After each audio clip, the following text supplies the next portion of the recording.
Tonight, a memorial stands in honor of a Grand Ole Opry member who lost her life on the way to the show. Former Opry member Jeannie Seeley and friends constructed a memorial for Dottie West today. In the summer of 1973, a jingle written for a soft drink commercial did something almost no advertising campaign in American history had ever managed to do. It became a genuine hit record. Country Sunshine, co-written by Dottie West for Coca-Cola, won a Clio Award, climbed the country charts as a single in its own right, and turned into something close to a personal brand for the woman singing it, a walking embodiment of warmth, brightness, and good cheer that country radio and country audiences embraced without reservation. By the end of that decade, paired with Kenny Rogers on a run of duets that dominated the charts, Dottie West was, by any reasonable measure, one of the most beloved women in American music, a Grammy winner, a Grand Ole Opry mainstay, a songwriter whose compositions had already made other people famous before she ever became famous herself. Magazine profiles from the period describe a woman who seemed to have arrived effortlessly at exactly the kind of success her early life had given her no reasonable expectation of ever reaching. That is the Dottie West the public got to know across 3 decades of hit records and television appearances. It is not the whole story. There was another version of her life running alongside the public, one for years at a time, sometimes decades, hidden behind the same sunny persona that made her famous in the first place. And it would take the final year of her life for the two to finally, catastrophically, collide. The girl from McMinnville. Dorothy Marie Marsh was born on October 11, 1932, just outside McMinnville, Tennessee, the oldest of 10 children in a family that lived in genuine, grinding, rural poverty. As the eldest child, she carried an outsized share of the household's labor from an early age, working the cotton and sugarcane fields and helping cook meals large enough to feed a family that size. And for a stretch, the household lacked electricity and indoor plumbing entirely, with her mother Paulina making soap from hog grease and lye, simply to get the family through. Even inside that hardship, there were small, formative moments that pointed toward what her life would eventually become. She began appearing on local radio just shy of her 13th birthday, and in one of the few genuinely happy stories she told about her early childhood. She once won a singing competition where the prize was her very first guitar, an instrument that would end up mattering more to the rest of her life than almost anything else she owned. Her father, Hollis Marsh, was an alcoholic, and the home he ran was a genuinely dangerous one. According to biographical accounts of her early life, he was physically abusive to his wife and children throughout Dorothy's childhood, at times holding the family at gunpoint, and around the age of 11, Dorothy began to be sexually abused by her father as well, an ordeal she was too frightened to report, and that continued for years, resulting, according to the documented record, in a miscarriage when she was 15. She spoke very little about this period for the rest of her life, and even the biographers who have written most extensively about her career treat the subject with the same restraint this account is treating it with now, noting the documented facts without claiming any deeper access to what she privately felt about them. At 17, faced with the prospect of her father taking her out of school to move with him to Detroit for a new job, Dorothy broke down at school and told her teachers what had been happening. Her father was arrested on rape and incest charges. She testified against him in court, and he was convicted on all counts and sentenced to 40 years in the Tennessee State Prison, where he died in 1967. It is worth pausing on that sequence of events, not to dwell in it, but because it establishes something that would recur throughout the rest of Dottie West's life. Even as a teenager, she had already learned what it meant to carry a devastating private reality behind an outward composure the people around her had no reason to question, absorbing years of abuse in near total silence before the pressure of an unrelated crisis, the threat of being pulled out of school, finally forced the truth into the open. She went on, after her father's arrest, to live briefly with the county sheriff before her mother moved the remaining family into a McMinnville apartment, and Dorothy pressed forward, financing music lessons and eventually her own college education through a string of part-time jobs, including work as a waitress in the small restaurant her mother opened to help support the family. Finding the voice. She enrolled at what was then Tennessee Polytechnic Institute, now Tennessee Technological University, in Cookeville as a music major, and it was there that she met Bill West, a steel guitar player and engineering student who would become her first husband in 1953. The couple, along with their 2 young children, relocated to Cleveland, Ohio after Bill took a job there, and Dottie found a local television slot performing as one half of a country pop duo called the K-Dots on the program Landmark Jubilee alongside a singer named Kathy D. On weekends, the Wests would make the drive back down to Nashville, working to build the kind of industry connections that a Cleveland television slot alone was never going to provide. A routine that meant years of long drives, borrowed time, and persistence before either of them saw any tangible return on the effort. According to one frequently told account of their early attempts to break in, the couple was driving out of Nashville after being turned down by several labels when they passed the offices of Starday Records on Dickerson Road, and Dottie, more confident in the moment than her husband, walked in and told the label directly that she was a singer and wanted to make a record. She talked her way into studio time with label executive Don Pierce, and 1 week later, cut her first single, Angel on Paper, at a personal cost of $511, a genuinely significant sum for a young couple with 2 children and no guaranteed income from music. The record did not make her famous, but it got played around Nashville, and it caught the attention of Opry manager Ott Devine, who invited her to appear on the show, a first small foothold that kept her moving forward. By 1961, the Wests had relocated to Nashville permanently, immersing themselves in a community of young, ambitious songwriters that included Willie Nelson, Roger Miller, Harlan Howard, and, significantly, Patsy Cline, who became a close friend and a genuine creative influence on Dottie during these formative years.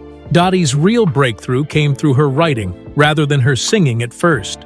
In 1963, Jim Reeves had a hit with a song she had written called Is This Me?, which earned her a BMI Writers Award and brought her to the attention of RCA producer Chet Atkins, the central architect of what the industry called the Nashville Sound. That same year, she also scored her first top 40 hit as a performer in her own right with Let Me Off at the Corner, proof that the momentum building around her writing was starting to translate into her own recording career as well. Atkins signed her, and in 1964, he produced a song she had co-written with her husband, Here Comes My Baby, reportedly written in a single day. The single reached the top 10 on the Billboard country chart and did something no recording by a woman in country music had ever done before. It won the first Grammy Award ever given to a female country vocalist. The Grand Ole Opry invited her to join its roster the same year. Dottie West, who had grown up without electricity or plumbing in a house terrorized by her own father, was now a member of country music's most storied institution in her early 30s, with a Grammy on her shelf, a trajectory that had taken her from a McMinnville farmhouse to the industry's highest honor in barely more than a decade. Her duet partnership with Jim Reeves, which had already produced the top 10 hit Love Is No Excuse, ended abruptly when Reeves was killed in a plane crash in 1964. It was the first of several successful duet pairings Dottie would build across her career, including collaborations with Don Gibson and Jimmy Dean. But it also established a pattern that would define much of her professional life: partnership, momentum, and then sudden wrenching interruption, followed by her own determined effort to rebuild. Each time it happened, the public saw only the rebuilding, the next partnership, the next hit, the next stage of the career moving steadily forward. What it actually took to absorb the loss of a close collaborator and creative partner more than once in the span of a single decade and keep performing at the same level regardless is not something the record or the surviving interviews from that period give us direct access to. It is simply another instance of the same pattern, a private cost paid quietly while the public career kept moving. The Sunshine Image. Through the mid to late 1960s, Dottie West became one of the defining voices of the Nashville sound, releasing a run of hits including Would You Hold It Against Me, paper mansions, and Like a Fool through her ongoing partnership with Chet Atkins. In 1967 alone, the West and Atkins pairing produced 3 separate albums, including With All My Heart and Soul, which featured the number 8 hit Paper Mansions, a remarkably prolific stretch even by the standards of an industry that expected its stars to release material constantly. She was also, by the standards of country music at the time, a genuinely unconventional public figure. One of the first women in the genre to project an overtly glamorous, sexualized stage image in a business still largely built around modest, wholesome presentation for its female performers. That image cut both ways. It made her a trailblazer, and it also made her, at points, a controversial figure within a conservative industry, part of a broader struggle she shared with contemporaries like Patsy Cline over how much control women in country music were permitted to exercise over their own careers and their own presentation. Cline, who had become a close friend and creative influence during Dottie's earliest years in Nashville, was herself killed in a plane crash in 1963, a loss that predated Jim Reeves's own death in an eerily similar accident by less than a year, and it meant that by the mid-1960s, Dottie West had already lost 2 of the most important creative relationships of her young career to sudden, unrelated tragedy within a span of roughly 18 months. The image that would come to define her most completely in the public imagination, though, arrived in 1973, when West wrote and recorded Country Sunshine as part of a Coca-Cola advertising campaign co-written with Billy Davis. The song won a Clio Award for its work as a commercial, and it also became a legitimate hit as a standalone single, one closely associated for the rest of her career with warmth, positivity, and an almost pastoral image of contentment. It is difficult to overstate how thoroughly that persona attached itself to her from this point forward. Dottie West did not simply sing about sunshine. In the public imagination, she effectively became it, and the industry rewarded that persona accordingly, opening doors into commercial jingle work that few other country artists of her era were offered at anything like the same scale. Her career reached its commercial peak in the late 1970s through a series of duets with Kenny Rogers, producing hits including Every Time Two Fools Collide, All I Ever Need Is You, and Till I Can Make It on My Own. The Rogers pairing brought her to a new, larger audience, crossing over into pop radio in a way few of her earlier solo hits had managed, and it cemented her as one of the most successful and visible women in country music, at precisely the moment that the private architecture of her financial life had already begun, quietly, to come apart. The scale of her success during these years is easy to understate in hindsight, given how the story ends. West was, by the late 1970s, headlining her own touring show, appearing regularly on network television variety programs, and functioning as one of the small handful of country artists genuinely capable of crossing into mainstream pop visibility without losing her core audience.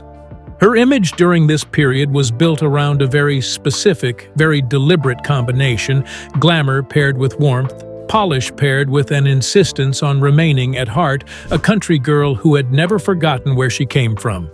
Interviewers and profile writers of the era leaned into that contrast constantly, the rhinestones and the humble roots, without ever suspecting that the humble roots in question extended considerably further than the poverty narrative alone, into territory she had never discussed publicly and had no intention of discussing now that she had finally escaped it.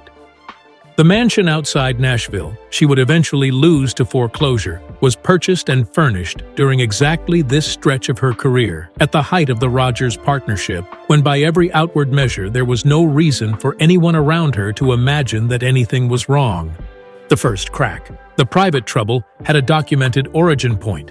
In 1980, Dottie West and several other artist clients of the same accountant discovered that their finances had been badly mismanaged, resulting in significant back taxes owed to the federal government, the kind of arrangement in which a single trusted financial advisor, handling the affairs of multiple prominent clients at once, can quietly compound errors across years before anyone downstream notices the damage. According to accounts of how the different artists handled the crisis, most of the others affected paid off their obligations relatively promptly, treating the discovery as a painful but containable setback. Dottie chose a different path, negotiating a repayment arrangement stretched out over 10 years, a decision that, on its face, must have seemed at the time like the more manageable and less disruptive option, a way to absorb the damage gradually rather than all at once.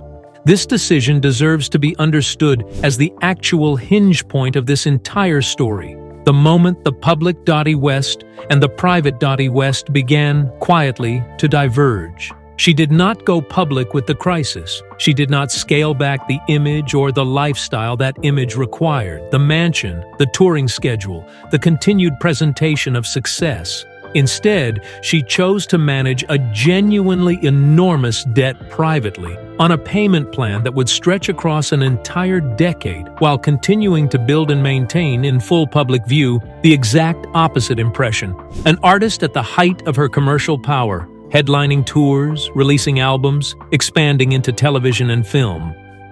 For a number of years, that arrangement more or less held. West kept working. In the early 1980s, she expanded into acting, appearing on television programs including The Love Boat and in films such as The Aurora Encounter, and she signed a new recording contract with Permian Records, releasing her final studio album in 1984. She continued touring and performing at the Opry, maintaining a public schedule that gave absolutely no outward indication that anything underneath it had changed. The audience watching her during these years had no meaningful reason to suspect that underneath the sunshine persona, an entire decade-long financial reckoning was quietly and unsuccessfully running its course, one payment at a time, out of sight of everyone but the small circle of people actually managing it alongside her. The two worlds. Her personal life during these same years followed its own complicated path, one that ran parallel to, and at points directly fed into, the deepening financial crisis. Her marriage to Bill West, the man she had built her earliest career alongside, ended in divorce. Some accounts date the split to 1969, while her more commonly cited divorce record places it in 1972. A discrepancy this account notes rather than resolves. In 1973, the same year Country Sunshine made her a household name, she married Byron Metcalf, a much younger steel guitar player in her own touring band, a union that drew public attention given the age gap and that ultimately ended in divorce in 1981. In 1983, she married a third time to sound engineer Al Winters. That marriage, too, would not survive the mounting weight of what was happening beneath the surface of her career, ending in divorce in 1990, the same catastrophic year everything else came due at once. It is worth noting that Dottie West's struggles were never purely personal or purely financial in isolation. They existed inside an industry that had never made things especially easy for a woman trying to build and sustain a career on her own terms. In a 1989 interview, not long before the worst of the financial collapse became public, West reflected candidly on what it had actually been like breaking into country music as a woman in the early 1960s, recalling that it had been tough, particularly on the road, and that the industry at the time simply didn't believe female singers were capable of selling tickets the way their male counterparts could. That she had spent nearly 3 decades proving that assumption wrong, becoming one of the most bankable and influential women the genre had ever produced, makes the quiet unraveling of her finances in the years that followed feel like a particularly cruel irony. A woman who had already fought and won one long, difficult battle for legitimacy, now fighting a second, entirely private one that nobody in her audience even knew was happening. Because here is where the arithmetic of the 1980 arrangement finally failed. The 10-year repayment plan Dottie West had negotiated in 1980 did not resolve the debt. Instead, according to the documented record, she fell further behind, and at some point during this period, motivated by what biographers and reporters have consistently described as a fear rooted directly in the poverty of her own childhood. She began hiding some of her belongings from the Internal Revenue Service rather than surrendering them.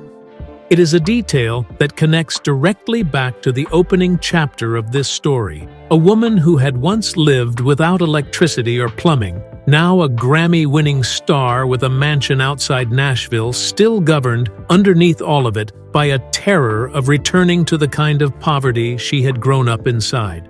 The hidden belongings were eventually discovered by federal investigators and seized along with everything else. The collision.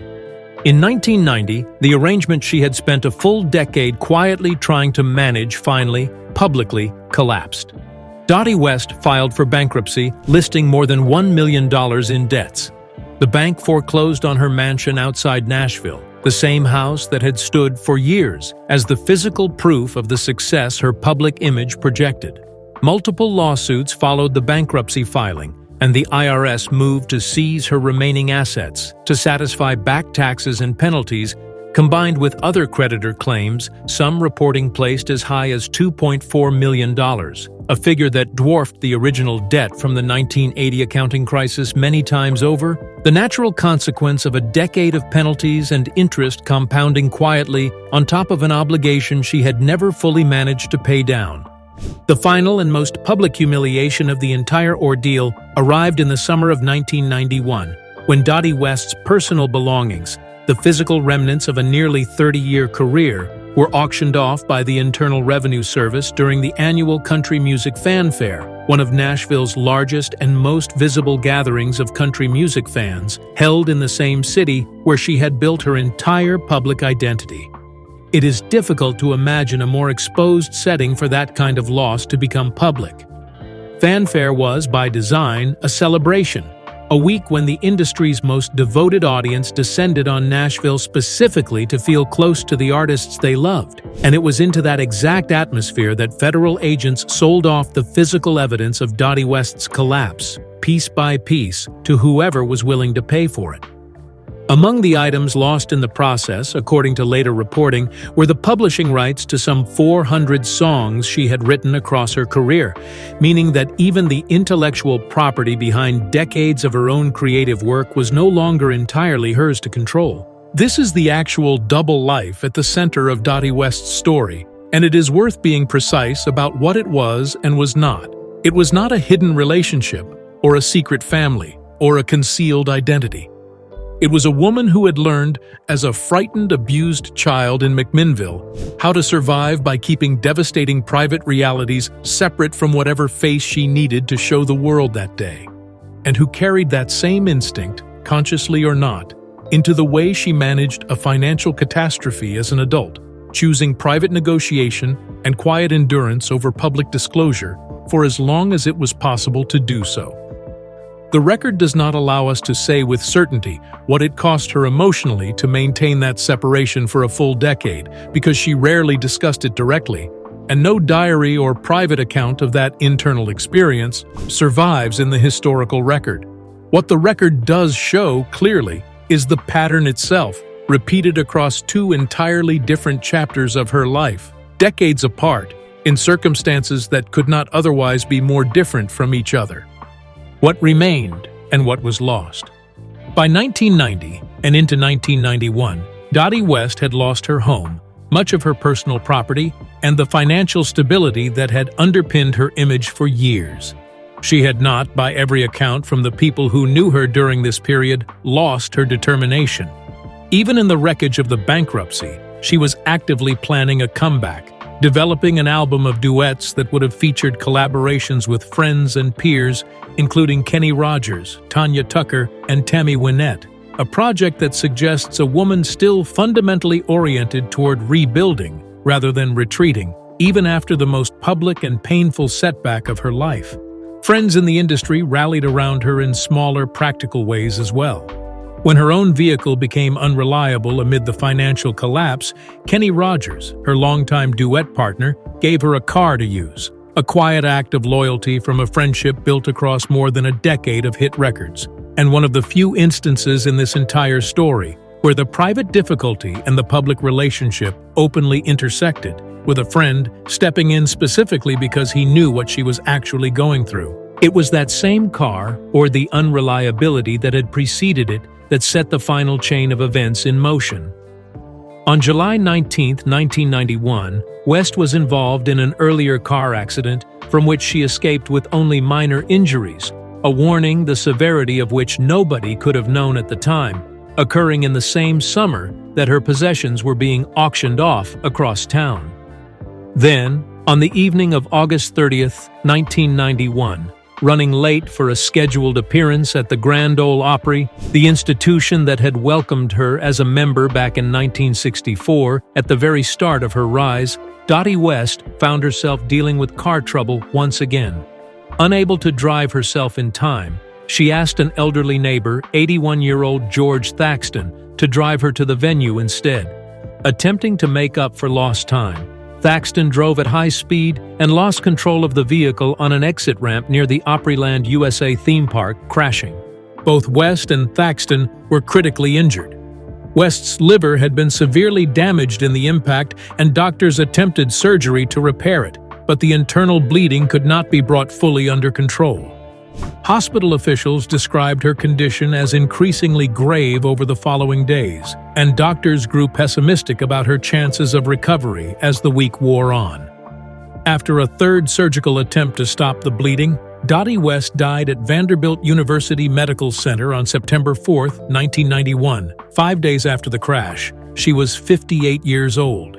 Her death arrived less than 3 months after the IRS auction of her belongings at Fanfare, close enough in time that the two events have remained permanently linked in how her final years are remembered. A woman who had just watched her financial privacy stripped away in the most public possible setting, killed while literally racing to keep a public commitment to the same audience that had witnessed it. There is a genuinely painful symmetry to the fact that the accident happened specifically because she was trying not to disappoint the crowd waiting for her at the Opry, the same stage that had first welcomed her 27 years earlier. At the absolute beginning of the public rise, this entire story has traced. Tributes poured in from across the country music community. Tommy Hill, who had known her for decades, offered a description of her presence that friends and colleagues echoed repeatedly in the days that followed, recalling that she was everybody's sunshine, someone who could walk into a room full of conversation and stop it simply by entering. Her funeral was held privately near her home in McMinnville, and she was laid to rest beside her mother, Paulina. The woman who had run a small restaurant to help keep a family of 11 fed through a childhood, Dottie West, had spent most of her adult life trying, publicly, to leave far behind her. The choice to be buried there, back in the small Tennessee town where the entire story began, rather than in Nashville, where she had spent decades building her public identity, feels, in hindsight, like its own quiet statement about where she understood her real roots to actually be. In 1995, actress Michelle Lee portrayed her in a CBS television movie, Big Dreams and Broken Hearts, the Dottie West story, introducing much of the financial and personal turmoil of her final years to an audience far larger than the one that had followed the story in real time through newspaper coverage. The film's very existence says something about how the public understanding of Dottie West shifted after her death, from a beloved hitmaker whose private life was assumed to mirror her public warmth, to a considerably more complicated figure whose late life struggles were now, finally, part of the story people told about her. Her songwriting catalog, despite the losses of the bankruptcy years, remains foundational to the Nashville sound era, and she is remembered today by the Country Music Hall of Fame, which inducted her in 2018 as one of the pioneering women who helped establish that female country artists could write their own material, control their own image, and command the same commercial stages as their male counterparts. What the two worlds actually tell us. There is a temptation, telling a story like this one, to reach for a tidy irony, the sunshine singer who was secretly drowning, and leave it there.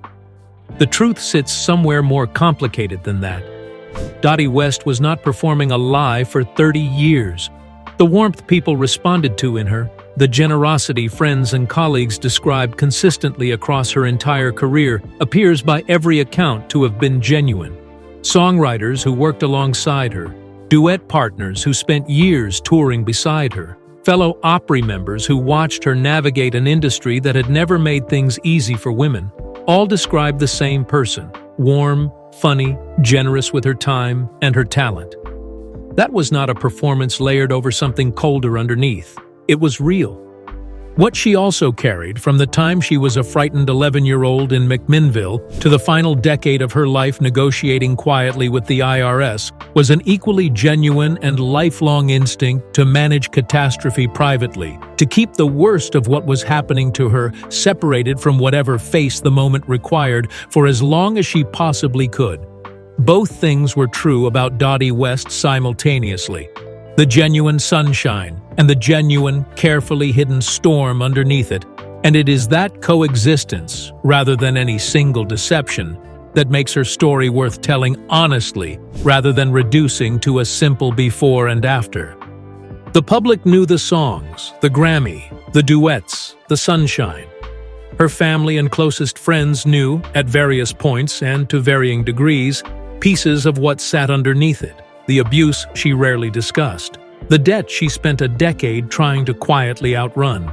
Almost nobody, it seems, ever had the complete picture at once, because Dottie West had spent her entire life becoming extraordinarily skilled at making sure no one did. That skill, developed as a means of survival in a McMinnville farmhouse decades before anyone knew her name, followed her all the way to a mansion outside Nashville.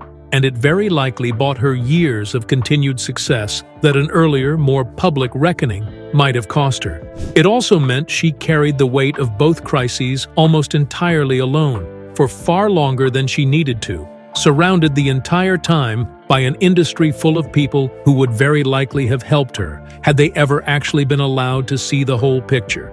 Fame convinces audiences they know someone. What Dottie West's life actually demonstrates, more clearly than almost any other story in country music history, is that audiences typically only ever know the version a person has decided, often for reasons rooted in their own deepest fears, that the world is allowed to see. She spent her career writing and singing about sunshine, and she meant every word of it. She also spent decades in one form or another, standing quietly in a storm the sunshine was never actually built to hide, and doing it anyway, for as long as she possibly could, because that had always been the only way she knew how to survive.